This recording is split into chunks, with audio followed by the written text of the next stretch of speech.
Okay, well, not quite as much as agreement as we had last time. Most of us are saying that the electric field due to those surface charges is going to point to the left. Well, you've got a positive charge over here. Fields due to positive charges point away from positive charges, right? Fields due to negative charges point toward negative charges. So it looks like if I'm looking at the field due just to those surface charges, that's going to point to the left. Okay. So we have the original field of the battery. We now have an electric field due to the surface charges.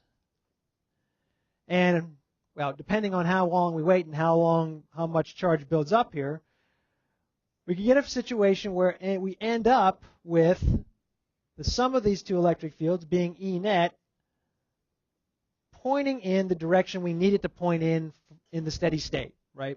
So what's happening is the field just due to the battery causes charges to move. Those charges move, and they may move in funny ways until surface charge builds up on the surface of the wire, okay? Those surface charges themselves create their own electric fields, and this keeps happening until we reach, finally stops when we reach what? The steady state. It finally stops when we reach the steady state. And that steady state has got to be a situation where we have the net electric field pointing in the correct direction to drive the current in the correct direction. And eventually we reach a point where all those electric fields are, in fact, in this particular situation, equal to each other, and the velocities are equal to each other. Okay? But the point is, and the whole idea behind this little exercise is that it's not the battery alone that's creating the net electric field inside the wire that's driving the charges. There's also surface charge on the wires themselves, and it's a feedback mechanism. Okay? The electric field causes the surface charge to build up, which changes the electric field, which changes the distribution of the surface charges, and it keeps happening over and over until you reach the steady state situation. And it could happen, again, almost instantaneously, but it's there, and it's present, and it's the only way to get the electric fields to point in the correct direction in the steady state. Okay? Let's see. So we end up, okay, so we just drew that. That's the situation we ended up with.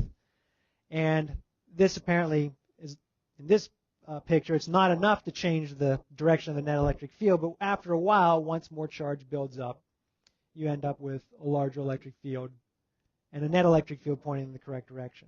Okay?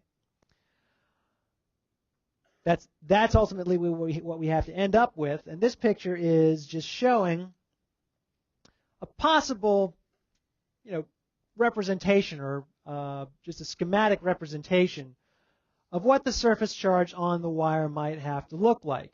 Okay, and so we end up with a lot of positive charge near the positive end, and that positive charge diminishes a little bit, and then we draw a few less positives here to show that positive charge is going down. A few less positives here to show that it's even less. And then at some point, the charge distribution goes from positive to negative, and the amount of negative charge goes up until we reach the other end. And this is called a gradient, namely a surface charge gradient.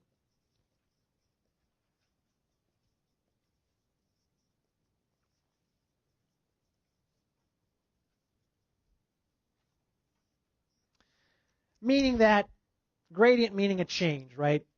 A continuous change over distance. And so the density of the charge is on the wires is, to a first approximation, it can be a little more complicated than what we're letting on here, but overall the density of the charge on the wires has to change as you move around in order to get the electric field to point in the correct direction.